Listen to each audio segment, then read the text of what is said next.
Students, we study sixth topic, refraction of light, प्रकाशाचे अपवर्तन.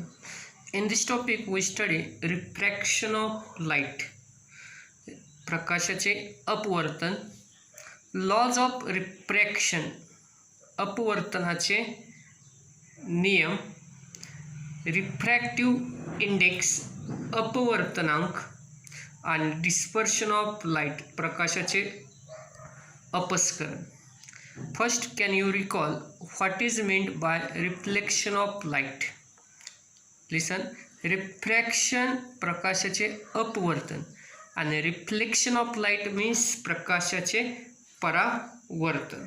तर what is meant by reflection of light? When light is incident on the surface of an object, when light is incident on the surface of an object, in general it is deflected in different direction. This is called reflection of light. बघा, when light is incident on the surface of an object, जर एखाद्या पृष्ठभागावर पडलेले प्रकाश किरण it is deflected in different direction, ते त्या पृष्ठभागावरून जर परत फिरतात तर त्या प्रोसेसला आपण काय म्हणतो, रिफ्लेक्शन. म्हणजे ज्या क्रियेमध्ये एखाद्या पृष्ठभागावर पडलेले प्रकाश किरण त्या पृष्ठभागावरून परत फिरतात त्यालाच काय म्हणतो, रिफ्लेक्शन ऑफ लाईट, प्रकाशाचे अपवर्तन. त्यापैकी पडलेले जे प्रकाश किरण आहे त्याला म्हणतो आपण इन्सिडेंट रेज, आपाती किरण. काय म्हणतो, इन्सिडेंट रे. आणि परत फिरणारे किरण त्याला काय म्हणतो, रिफ्लेक्टेड रे, परावर्तित किरण, रिफ्लेक्टेड रे, परावर्तित किरण. Second question, what are the laws of reflection. आता ह्या परावर्तनाचे नियम आहेत बघा. फर्स्ट नियम, आता हे व्हॉट लॉज ऑफ रिफ्लेक्शन तुम्हाला मागील टॉपिकमध्ये मागील इयत्तेमध्ये झालेला हा पॉईंट आहे, रिफ्लेक्शन ऑफ लाईट आणि लॉज ऑफ रिफ्लेक्शन. तर बघा, laws of reflection, first the incident ray means आपाती किरण, and reflected ray, परावर्तित किरण. The incident ray and reflected ray of light are on the opposite side of the normal. Normal means स्तंभिका.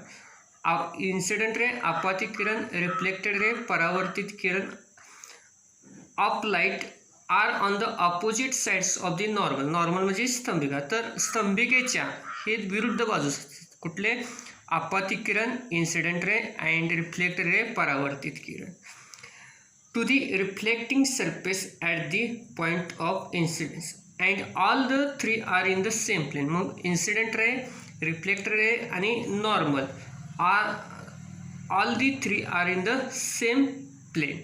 And second, the angle of incidence and angle of reflection are equal in measure. तर आपाती कोन आणि परावर्तन कोन समान मापाचे असतात. हे काय, lodge of reflection. हा सुद्धा तुमचा झालेला पॉईंट. बघा, we have seen that generally light travels in a straight line. तर बघा, प्रकाश सरळ रेषेत प्रवास करतो. Light travels in a straight light, प्रकाश सरळ रेषेत प्रवास करतो.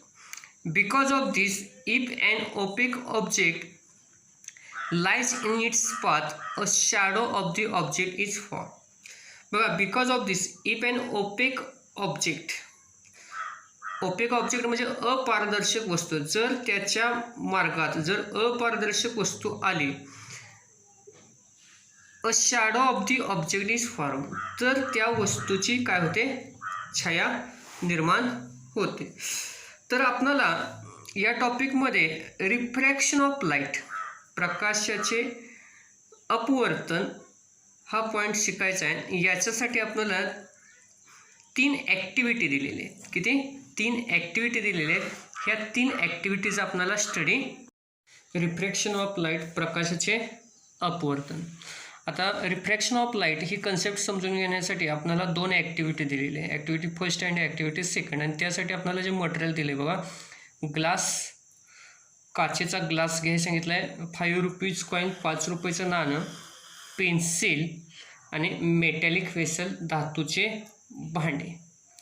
आता बघा, activity first, take a transparent glass and fill it with water. आता पाण्याने भरलेला एक काचेचा ग्लास घ्यायचा आहे. डिप सम पोर्शन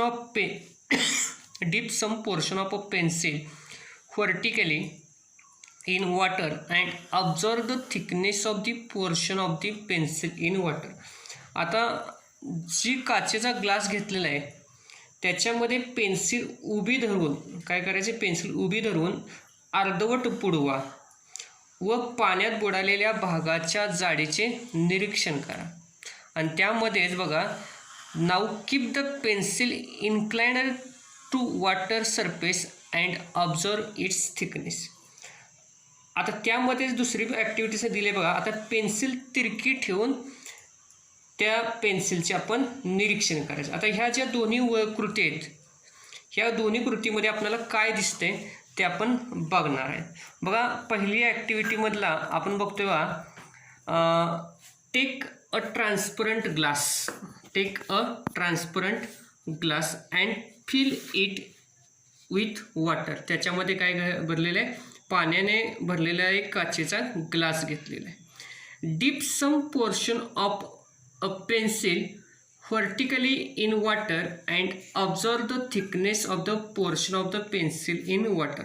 आता त्याच्यामध्ये पेन्सिल उभी धरून अर्धवट बुडवा आणि पाण्यात बुडलेल्या भागाच्या जाडीचे निरीक्षण करायचं. आता जो पाण्यात बुडलेला जो भाग आहे त्याच्या जाडीचं आपण निरीक्षण केलं. बघा, पेन्सिल आपण काय केले, अर्धवट बुडवलेले आणि पाण्यात बुडलेल्या भागाच्या जाडीचे निरीक्षण केलं. आता पहिल्या ह्याच्यामध्ये काय दिसते तर पेन्सिलची जाडी वाढलेली दिसते. पाण्यात जो पेन्सिलचा भाग आहे त्या भागाची जाडी वाढलेली दिसते.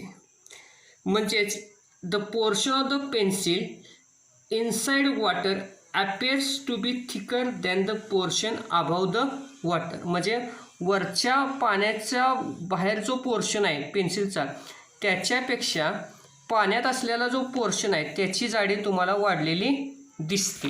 ओके. आता बघा, सेकंड केसमध्ये बघा, आपल्याला इथं दोन ॲक्टिव्हिटी राबवायला सांगितले.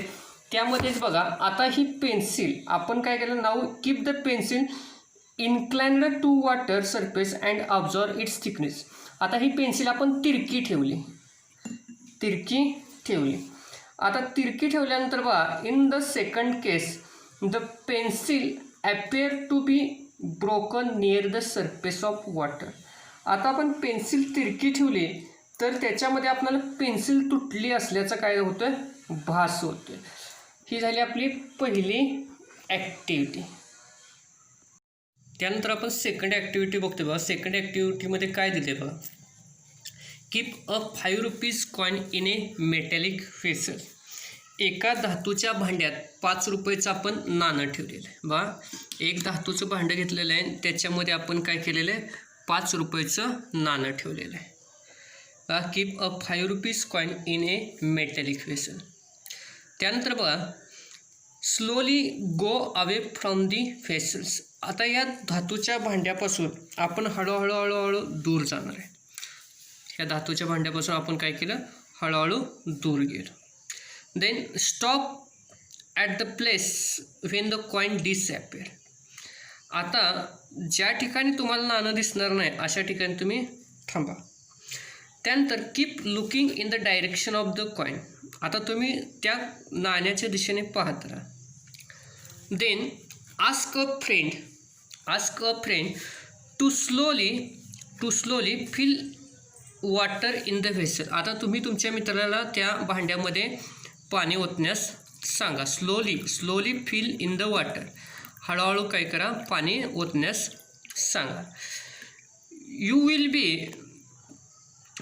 बी able to see the coin once the level of water reaches a certain height. आता तुम्ही तिथंच थांबलेला आहे सर, आणि जेव्हा त्याच्यामध्ये तुम्ही पाणी ओतलेलं आहे, you will be able to see the coin once the level of water reaches a certain height. एक ठराविक उंचीपर्यंत ते पाणी आल्यानंतर तुम्हाला त्या भांड्यामधलं काय दिसेल, नाणं दिसेल. व्हाय डज इट हॅपन. आता याच्यामध्ये सुरुवातीला आपल्याला नाणं सुरुवातीला आपण जेव्हा नाणं ह्या भांड्यामध्ये टाकलं तेव्हा त्यानंतर आपण दूर गेलो, त्यानंतर ते नाणं दिसण्याचं झालं. नंतर जेव्हा आपण ह्या भांड्यामध्ये आपण पाणी ओतलं तेव्हा ते नाणं आपल्याला एक भांड्यातलं पाण्याची एक ठराविक उंची गेल्यानंतर तुम्हाला ते नाणं आपल्याला इथून आपल्याला दिसते, ते 5 रुपयाचं नाणं. Okay. In both the above activities the observed effects are created due to change in the direction of light while coming out of water. आता आपण ज्या ॲक्टिव्हिटी बघितल्या याच्यामध्ये आपल्याला काय दिसून येतं बा, वरील दोन्ही ज्या कृती बघितल्या ह्या प्रकाशाची observed effects are created due to change in the direction of light. प्रकाशाची दिशा बदलण्यामुळे ह्या ॲक्टिव्हिटी आपल्याला दिसून येतात. While coming out of water, light change its direction when going from one transparent medium to another transparent medium. This is called refraction of light. याच्यामध्ये आपल्याला काय लक्षात येते बघा, रिफ्रॅक्शन ऑफ लाईट म्हणजेच काय की ज्याला आपण प्रकाशाचे अपवर्तन म्हणतो. यासाठी आपण या ठिकाणी 2 ॲक्टिव्हिटी बघितल्या. तर प्रकाश हा एका पारदर्शक माध्यमातून दुसऱ्या पारदर्शक माध्यमात जाताना त्याची काय होते, दिशा बदलते. याच्यामध्ये आपण बघितलं पेन्सिल जेव्हा आपण पाण्यामध्ये बुडवली तेव्हा पाण्यातला पोर्शन आपल्याला जाडसर दिसत होता. नंतर ती तिरकी ठेवली तर ती पेन्सिल कट झाल्यासारखं दिसत होती. नंतर 5 रुपयाचं कॉइन आपण जेव्हा धातूच्या भांड्यामध्ये ठेवतो आणि त्याच्यापासून दूर जातो तेव्हा ते दिसत नाही, परंतु जेव्हा त्याच्यामध्ये आपण पाणी ओततो त्या भांड्यामध्ये त्यानंतर ते आपल्याला जेव्हा ते ठराविक उंचीपर्यंत पाणी येतं तेव्हा ते नाणं आपल्याला दिसतं. तर refraction of lights means light changes its direction when going from one transparent medium to another transparent medium. This is called refraction of light.